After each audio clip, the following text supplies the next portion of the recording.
Hello everyone, so welcome to Repeaters View. So I hope so you are good. So guys, in this particular video I am going to discuss the previous questions of NDA history जो भी 2010 से 2018 में question पूछे गए हैं of medieval history, उनको मैं discuss करूंगा। और मैं ऐसे ही 8 से 10 वीडियो आपके लिए इस चैनल पे अपलोड करूंगा। सो मेक श्योर कि आप इस चैनल को सब्सक्राइब कर लें और वीडियो के एंड तक देखें। Okay, so starting with first question. इसमें कहा है कि निम्नलिखित युग्मों में कौन सा एक सही सुमेलित है। तो जो शंकराचार्य थे वो अद्वैतवाद से, उनका जो दर्शन था वो था अद्वैतवाद। जो रामानंद है वो थे टीचर ऑफ कबीर, वो कबीर के गुरु थे, ठीक है। और जो रामानुजाचार्य है वो है विशिष्टाद्वैतवाद से, ये राइट है। और जो चैतन्य महाप्रभु है, आप प्रेजेंट टाइम में देख रहे होंगे इस्कॉन को, इस्कॉन जो इस्कॉन की आइडियोलॉजी है, ठीक है, वो चैतन्य महाप्रभु से ही मोटिवेटेड है, ठीक है। तो option C will be the right answer, that is Ramanujacharya. Second question ये है कि इन यात्रियों में कौन से इटली से था और 15वीं शताब्दी में विजयनगर की स्थापना की यात्रा की थी। तो वो among these travellers was from Italy वो विजिटेड विजयनगरा किंगडम इन 15th सेंचुरी। सो जो निकोलो डी कॉन्टी था वो 15th सेंचुरी में विजयनगर किंगडम में आया था। और ये आया था जो देवराय फर्स्ट थे उनके शासनकाल में ये आया था। और आपको देवराय फर्स्ट के बारे में पता होना चाहिए कि इन्होंने तुंगभद्रा और हरिद्र रिवर पर इन्होंने डैम बनवाया था, ठीक है। सो ये इनका काम था। तो option D will be the right answer. उसके बाद क्वेश्चन ये है कि what is the name of the award given to the meritorious man in the Mughal court as a garment worn by emperor which was once worn by the emperor। तो जो भी अकबर के शासन काल में जो भी उसके दरबार में जो इंटेलेक्चुअल पर्सन होते थे उनको एक कपड़ा होता था, वो दिया था जो उससे पहले वो जो किंग होता था वो पहन चुका होता था, तो उसके बोलते थे खिलत, ठीक है। तो option D will be the right answer. उसके बाद इसमें कई सारे जो ट्रेवलर्स दिए गए हैं और उनका रिलेशन पूछा गया है कि वो कौन से कंट्री से थे। तो मार्को पोलो इटली से था, it is right. Ibn Battuta Morocco से था, अफ्रीका कॉन्टिनेंट से, बिल्कुल सही है। जो निकतिन था वो रूस से था, बिल्कुल सही है। और जो सईदी अल रईस था वो टर्की से था। सो ये सभी सही है और सभी राइट मैच है, ठीक है। So option C will be the right answer, all of this. इसका नेक्स्ट क्वेश्चन है कि निम्नलिखित में से कौन से कुल या गोत्र अग्निकुल राजपूतों में शामिल है। तो which of them are included the in the Agnikul Rajput. तो अग्निकुल जो राजपूत हैं इसमें प्रतिहार भी आते हैं, चालुक्य भी आते हैं, परमार भी आते हैं और चैमान भी आते हैं। सो ये सभी राइट है। तो ये चारों थे जो इंक्लूडेड जो होते हैं अग्निकुल राजपूत में। So option C will be the right answer. वो was the author of Humayunnama. तो हुमायूंनामा जो इसकी सिस्टर थी गुलबदन बेगम, वो उसने ही लिखी है, ठीक है। तो आपको ये याद रखना है। उसके बाद नेक्स्ट क्वेश्चन ये कि which of the following travellers provides deep information about the reign of Mohammad bin Tughlaq. तो मोहम्मद बिन तुगलक के टाइम जो इब्न बतूता था, ठीक है, वो आया था फ्रॉम मोरक्को। और इसने किताब लिखी थी रहला, उसमें इसने पूरी इंफॉर्मेशन दी थी ऑफ मोहम्मद बिन तुगलक। और इसके बाद मोहम्मद बिन तुगलक के द्वारा जो इब्न बतूता को दिल्ली का काजी भी नियुक्त किया गया था। और उसके बाद ये कई कंट्रीज का रिप्रेजेंटेटिव, मतलब इंडिया की तरफ से रिप्रेजेंटेटिव भी आया था in other countries like China, ठीक है। So option A will be the right answer. इसका नेक्स्ट क्वेश्चन है कि निम्नलिखित में से कौन चिश्ती सूफी संत नहीं था। तो ख्वाजा मोइनुद्दीन चिश्ती बिल्कुल थे, बाबा फरीदुद्दीन गज ए सकर बिल्कुल ये भी थे, निजामुद्दीन औलिया भी थे। और ये लिखा है शेख बहाउद्दीन जकारिया। ये एक्चुअली में जो एक संप्रदाय है चिश्ती संप्रदाय सुहरवर्दिया, ठीक है, उसके ये संस्थापक थे। सो ये जो डी है, ये जो जकारिया जी हैं, ये चिश्ती संप्रदाय से रिलेटेड नहीं है। So option D will be the right answer. उसके बाद कृष्णदेव राय के बारे में पूछा है। तो कहा है कि वे तेलुगु और संस्कृत के बड़े विद्वान थे, यस एब्सोल्युटली राइट। उसके बाद नेक्स्ट क्वेश्चन ये कि नेक्स्ट ऑप्शन विदेशी यात्री पेस और नुनिच उनके दरबार में आए थे, या सही है।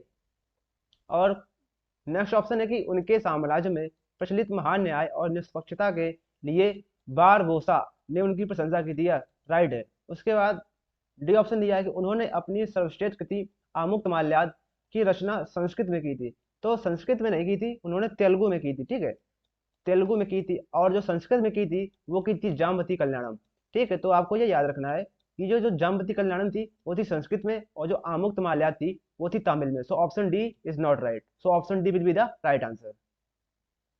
इसके बाद नेक्स्ट क्वेश्चन ये है कि which is the name of Akbar court calligrapher who was awarded the name of Zarin Qalam और स्वर्ण कलम?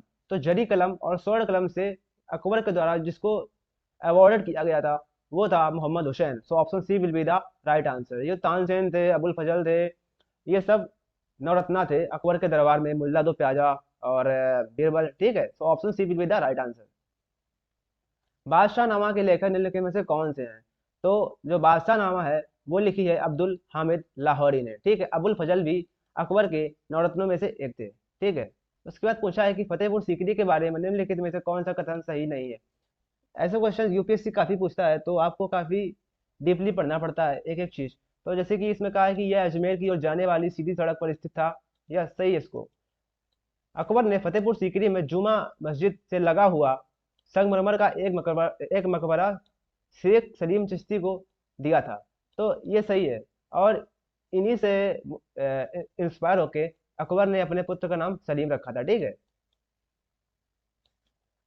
नेक्स्ट ये है कि मेहराबी प्रवेश द्वार या बुलंद दरवाजा दर्शा दर्शनार्थियों को मुगलों की गुजरात पर विजय को स्मरण करवाने के लिए बनवाया गया था। ठीक है, ये भी सही है, क्योंकि ये जो फतेहपुर सीकरी का जो बुलंद दरवाजा था जो बनवाया गया था, ये गुजरात की विक्ट्री को सेलिब्रेट करने के लिए इसको बनवाया गया था। अब देखो तीन तो सही हो गए। ठीक है, तो चौथा अब्सोल्युटली बिल्कुल रॉन्ग हो जाएगा, और इसमें रॉन्ग ही पूछा है, कौन सा कथन सही नहीं है। सो ये option D will be the right answer. इसके बाद नेक्स्ट क्वेश्चन पूछा है कि राष्ट्रकूट राजाओं में निम्नलिखित कथनों पर विचार कीजिए। इसको इंग्लिश में पढ़ते हैं। They were ardent patrons of Shaivism and did not support other forms of religion. ऐसा कुछ भी नहीं है। उन्होंने बुद्धिज्म जैनिज्म के भी जो बड़े बड़े स्कॉलर्स थे उनको भी सपोर्ट किया था। तो ऐसा नहीं कि उन्होंने केवल जो भी सेविज्म ही थे और जो शैव भक्त थे उनको ही सपोर्ट करते थे, तो इट इज एब्सोल्युटली रॉन्ग। ठीक है, उसके बाद सेकंड ऑप्शन है कि he promoted only Sanskrit scholars and gave them large grants. तो ऐसा भी नहीं है। अब जैसे कोई अगर जैनिज्म होगा, ठीक है, तो वो अपनी प्राकृत लैंग्वेज में लिखेगा। ठीक है, और जो बुद्धिस्ट होगा वो अपनी पाली लैंग्वेज में लिखेगा। तो ऐसा नहीं कि उन्होंने केवल संस्कृत को ही सपोर्ट किया। सो ये जो मतलब दोनों ऑप्शन है ये रॉन्ग हो जाएंगे। So option D will be the right answer, neither one nor two. उसके बाद नेक्स्ट क्वेश्चन ये है कि भारत में सूफी मत के बारे में निम्नलिखित कथनों पर विचार कीजिए। सूफी संतों की मजारों पर जियारत के नाम से जानी जाने वाली तीर्थ यात्रा एक महत्वपूर्ण विशेषता है। तो ये जो जियारत होता है ये एक फीचर है of pilgrims and known as ziyarat in an important feature. तो ये सही है। ठीक है, उसके बाद नेक्स्ट है कि भारत में सूफियों को सर्वाधिक प्रभावशाली समूह चिश्ती थे। हाँ, बाकी और भी कई थे, सुवरबंदिया थे, नक्शबंदिया थे, बट जो सर्वाधिक जो इंपॉर्टेंट और जो भी डोमिनेटेड जो रहे थे वो थे Chishti. So both are the right. So option C will be the right answer. इसके बाद नेक्स्ट क्वेश्चन ये कि निम्नलिखित में से कौन मुगल दरबार के साथ राजकुमार दारा शिकोह के चिकित्सक के रूप में जुड़ा था? तो जो फ्रांसिस बर्नियर था, ठीक है, वो एक इसका डॉक्टर था। ठीक है, ऑफ दारा शिकोह। इसने कई सारे जो जो अंग्रेज थे इनको कई सारी सब्सिडीज दी थी और इंसेंटिव्स भी दिए थे जब फ्रांसिस बर्नियर ने इसकी सेवा की थी। ठीक है, इसका नेक्स्ट क्वेश्चन ये है कि विजयनगर साम्राज्य पर सांघातिक प्रहार किस युद्ध में हुआ?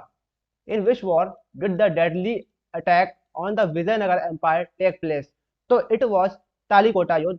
तो option A will be the right answer, जो कि 1565 में हुआ था। अब ए और सी देखो, यूपीएससी ने क्या किया ना, ऑप्शन ए और सी एकदम सिमिलर दिख रहे हैं, केवल थोड़ा सा डिफरेंस है, वो है ईयर में। तो ईयर भी आपको कभी कभी जो इंपॉर्टेंट जो वॉर्स एंड बैटल्स हैं उनको आपको याद रखना पड़ेगा। सो 1565 में तालीकोटा का वॉर हुआ था जिसमें विजयनगर एम्पायर का पतन हो गया था। ठीक है, उसके बाद लास्ट क्वेश्चन ये है कि भारत भ्रमण पर आए यात्रियों के बारे में निम्नलिखित कथनों पर विचार कीजिए। हेरात के अब्दुल रज्जाक समरकंदी ने दिल्ली तथा दौलताबाद का भ्रमण किया। ये सही नहीं है। दिल्ली तथा दौलताबाद का जो भ्रमण किया था वो किया था इब्न बतूता ने। ठीक है, सो ये ऑप्शन रॉन्ग हो जाएगा। उसके बाद इब्न बतूता दिल्ली तथा दौलताबाद दोनों के एक विस्तृत लेखा उपलब्ध कराता है। बिल्कुल सही है, क्योंकि इसका भी एक रीजन है, क्योंकि ये था मोहम्मद बिन तुगलक के दरबार में एक यात्री। ठीक है, तो और जो मोहम्मद बिन तुगलक है उसने अपनी कैपिटल को चेंज किया था फ्रॉम दिल्ली टू दौलताबाद। उसके बाद फिर से दौलताबाद से दिल्ली ले आया था, इसलिए इसने दिल्ली और दौलताबाद दोनों को दोनों के बारे में इसने जानकारी दी थी। सो ऑप्शन टू तो राइट हो जाएगा। अब देखते हैं ऑप्शन थ्री को। तो ऑप्शन थ्री है कि फ्रांसिस बर्नियर के अनुसार मुगल भारत की भूमि में कोई निजी संपत्ति नहीं थी। तो ये भी राइट हो जाएगा। So option two and three will be the right answer. So option C and sorry option D will be the titan. सो ये थे आज के question. So I hope so कि आपको अच्छे लगे होंगे। सो इसी प्रकार के सेशंस के लिए please subscribe to my channel. Thank you, जय हिंद।